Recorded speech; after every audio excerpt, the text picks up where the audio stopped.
Assalamualaikum dan salam sejahtera kawan-kawan semua. Kita sekarang berada di IOI Resort. Actually IOI Resort ni memang dah selalu support kita orang dari segi location, dan kita pernah ambil gambar kat sini untuk test ride sebelum ni.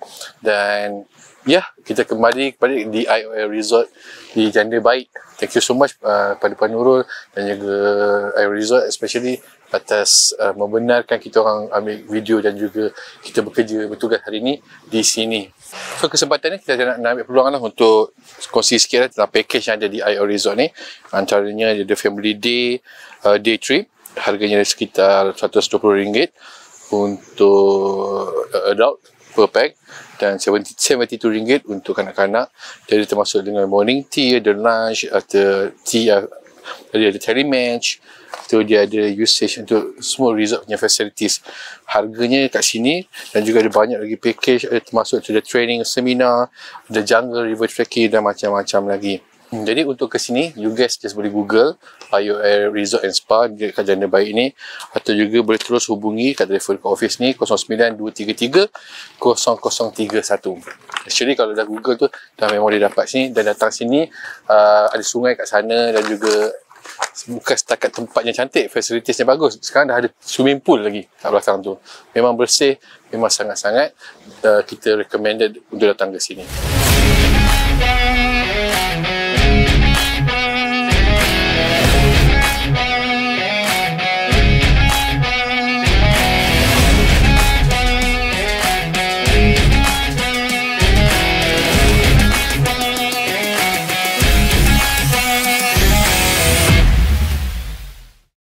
Jadi pagi ni kita sampai di sini dan alhamdulillah cuaca sangat-sangat baik, tak ada panas sangat, especially bila pakai baju ni tak ada rasa panas sangat.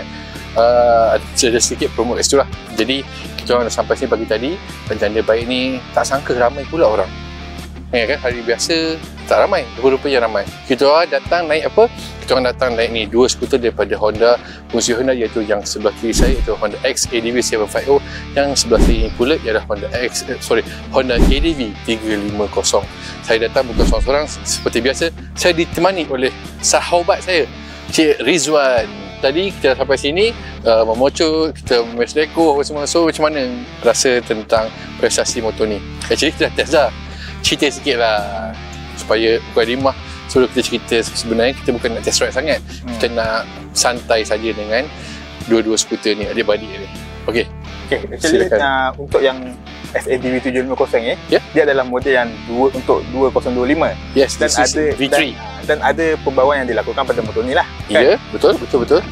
Jadi untuk ADV 350 ni, dia sama saja dengan model yang sebelum ni. Harga yang pihak berusaha Honda tawarkan untuk model ini adalah sekitar RM71,000 untuk model yang matte tu, model kuning tu. Tetapi untuk model biasa ni RM69,900. Tetapi dengar katanya dekat luar harganya tak tahu lah. Ada yang kata sampai 80, ada 85. So harga untuk model ni memang susah kita nak. Dia bukan kita di luar kawalan, cuma dia memang tak tetap harganya. Dan juga lagi satu masalah, iaitu waiting list. Ramai orang kata waiting list terlalu lama untuk model XADV ni. Tetapi ia bukan dekat Malaysia aja problem tu, dia global. Kat mana-mana pun orang hadapi masalah yang sama. Kan? Yalah, sebab motor ni sememangnya memang mendapat sambutan yang hangat. Sebab sekarang ni pun masih belum ada pesaing untuk model ini. Yes, kalau segi skuter adventure, saya rasa ini pioneer dia lah. Ya, betul. Tak ada dia, tak ada yang lain. Ya, betul. Jadi lepas ni baru macam-macam brand keluar dengan semua dengan konsep yang sama, iaitu adventure. Kan? So ini masa dia perkenalkan tu memang kita wow lah. Ya, betul. Kan? Apa yang menarik pada model ni, selain daripada design dia memang lain daripada lain, tiba-tiba dia muncul macam ni, segmen ni, yang pada saya rasa peribadi dia punya prestasi dia dengan dia punya teknologi yang pihak Honda sematkan dalam sebuah skuter ni. Enjin dia 750, dia parallel twin, pakai rantai, DCT, dual clutch transmission kan. Maksudnya kau boleh ride macam skuter biasa, tapi in the same time kau boleh pilih untuk guna manual, drop gear semua kan. Yang tu menarik. Setuju tak? Ya betul. Itu yang special yang ada pada XADV ini. Betul. Dan juga saya rasa itu adalah sebab utama kenapa orang ramai minat, dan juga bila dah semua sebut pasal XADV, memang dia semakin popular, dan juga saya rasa semua tahu harga second hand pun bukan setakat tak jatuh. Masih lagi naik lagi. Lagi mahal daripada yang baru. Jadi ada kan. Memang fenomenal lah motor ni. Aku pun tadi race bila naik motor ni rasa macam orang lain. Yalah. Sebab macam saya pun dah bawa motor XADV 750 ni. Bila saya bawa skuter ni, dia punya feel dia berbeza berbanding saya bawa ADV 350. Masa kau bawa tu, aku nampak kau memang dia macam bukan kau. Sebab bila feel bawa motor skuter, tapi kita belum main gear. Kat situ dia punya feel dia. Lepas tu rasa macam bila bawa motor ni, ada traffic dah, saya berhenti je orang tengok kan. Lihat sikit lah. Dia memang motor ni dapat menarik perhatian para penunggang yang lain lah. Betul. So memang that's the best thing about kalau kita ada memiliki motor ni kan. Betul. Okay, itu abang dia. Yang ini dia punya adik dia. Tapi tak cerita lagi beza dia. Tak apalah, itu nantilah kita sembang adiknya pula lah. Okay, dari segi reka bentuk untuk ADV 350 ni memang cukup garang. Dia ada campuran daripada skuter maxi ataupun skuter urban dengan motosikal off-road. Kalau kita tengok lah, dia memang berkonsepkan gaya off-road sini. Dia macam kesinambungan daripada abang ke adik lah kan. Dia punya dari segi pencahayaan dia guna full LED. Sama macam abang kan. Reka bentuknya memang cukup agresif. Memang sama macam abang dia XADV 750. Betul. Dan dia sebenarnya ada adik lagi yang paling kecil. Ada. ADV 160. Yang kontes Penang itu. Ya betul. Okey. Cuma kalau macam XADV 750 dengan ADV 350 ni, walaupun rupa dia nampak sama lah kan, tapi dia punya lampunya ada sedikit berbeza. Design ke daripada apa? Daripada design dia. Okey. Pada tanya pada aku kan, dari depan, aku suka lagi yang ni yang nampak macam mantap. Jadi nampak gemuk kan? Nampak gemuk. Ini nampak kuncup sikit lah. Itulah saya nampak cantik depan. Aku suka yang ni lagi. Dan satu lagi untuk yang 350 kalau kita tengok, yang ini dia nampak panjang. Panjang dia nampak compact. Kalau saya letak sebelah pun, yang ini nampak macam kecil sikit. Betul. Tapi yang ni kecil daripada ni kan. Okey, Riz, lagi satu. Cermin ni boleh adjust. Cermin ni pun boleh adjust. Betul. Cuma yang baru untuk XADV ni, yang cermin dia kita boleh adjust hanya boleh guna satu tangan je. Yang ni kan kita kena guna dua tangan. Cuba tunjukkan Rizwan. Kalau untuk yang ADV 350 ni, kita kena adjust guna dua tangan. Dan dia ada 4 tahap. Untuk yang ni, yang paling tinggi lah. Yang ini, yang kedua. Yang ini yang ketiga.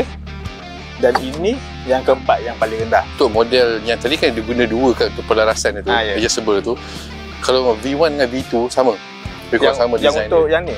Yang untuk XADV ni. Cuma yang ni, motor yang paling baru V3 ni, tak perlu nak guna dua tangan.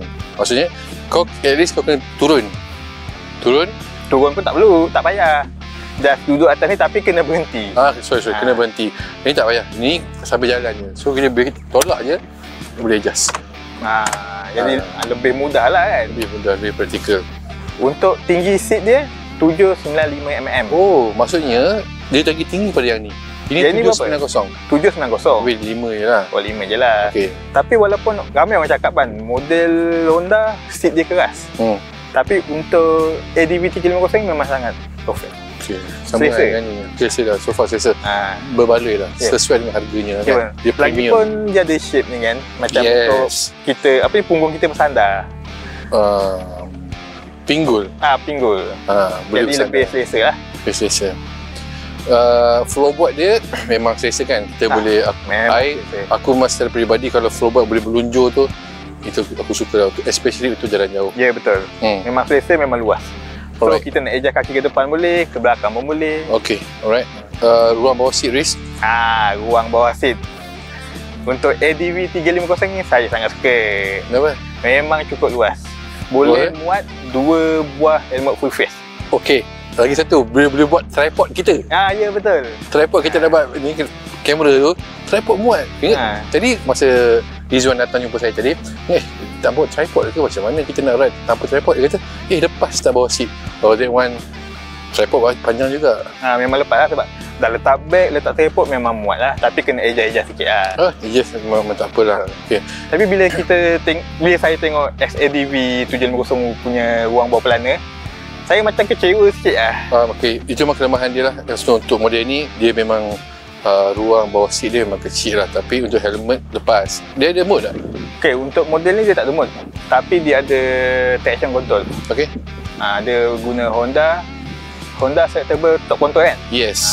Dan untuk traction control, kita boleh on ataupun off kan dekat panel behind sebelah kiri. Dia ada button kat situ.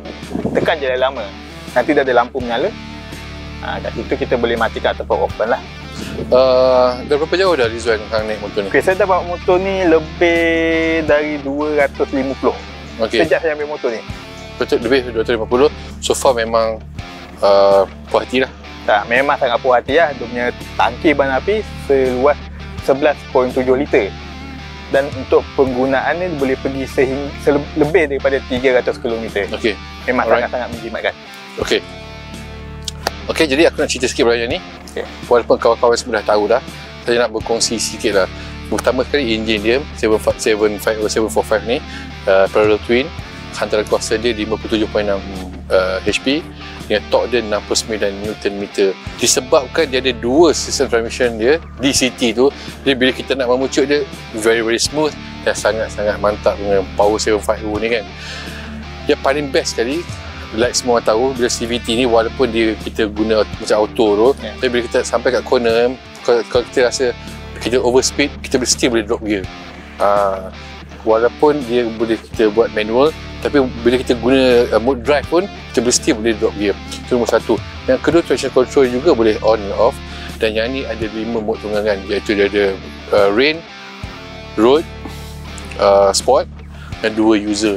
Tambah lagi satu, gravel.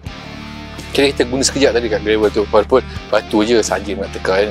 Tayar hadapan dia bersaiz 17 inci, tayar belakang dia 15 inci, jenis macam jagung tu, hadir dengan brake chakra jenis Nissin. Yang ni belakang juga jenis Nissin, sangat-sangat baik. Ada sistem ABS, dia juga ada auto cruise, dan yang auto cruise ni juga ada ciri terbaru yang ada pada V3 inilah. Memang sesuai lah. Memang sesuai nak travel kan.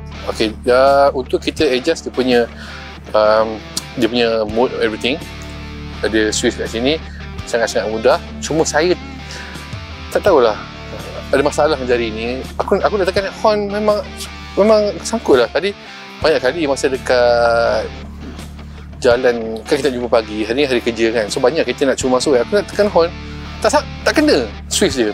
Dia sebab dia punya kedudukan tu tak sesuai ke macam mana? Macam how to say sesuai, cuma macam tak kena.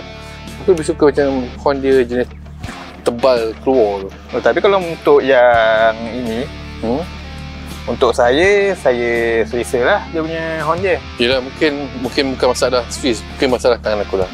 Tapi aku struggle dengan switch dia so far lah yang tu. So dengan berat dia 237 kg ni Riz, memang kena ada lah dia punya macam handbrake tu.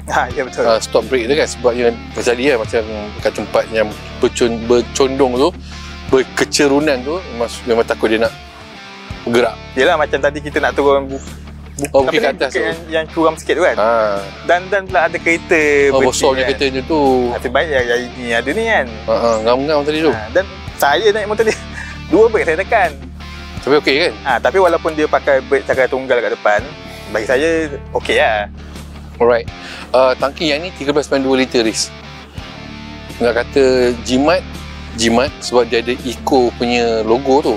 Bila kita bawa kadar kita punya throttle kita betul, akan keluar tau dia punya signal untuk Eco tu. So once Eco tu dah keluar, maksudnya kita berada di tahap penjimatan yang optimum. Namun begitu, bila kau tukar dia punya mode pakai sport tu, begini je, habis minyak cepat sangat. Lampu hadapan dia jenis LED, tapi untuk yang ni dia integratedkan dengan lampu signal.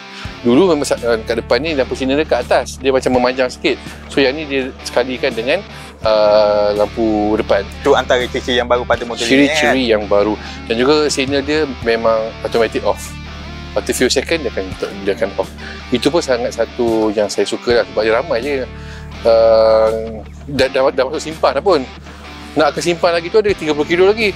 Lampu signal tak tutup. Untuk design floorboard dia saya suka sebabnya biasalah untuk orang kaki panjang nak luas, design tempat pemijak untuk pembonceng tu direka dengan sangat-sangat baik. Ya, dan tapi design ni pun untuk V1 dan juga V2 termasuk V3 ni memang dia berkongsi ciri yang sama lah. Masa saya bawa kedua-dua motor ni kan, saya compare kan, corner ni dia memang bagus. Betul. Sebab kedua-dua motor ni dia menggunakan suspension hadapan jenis Showa. Showa, yes, betul.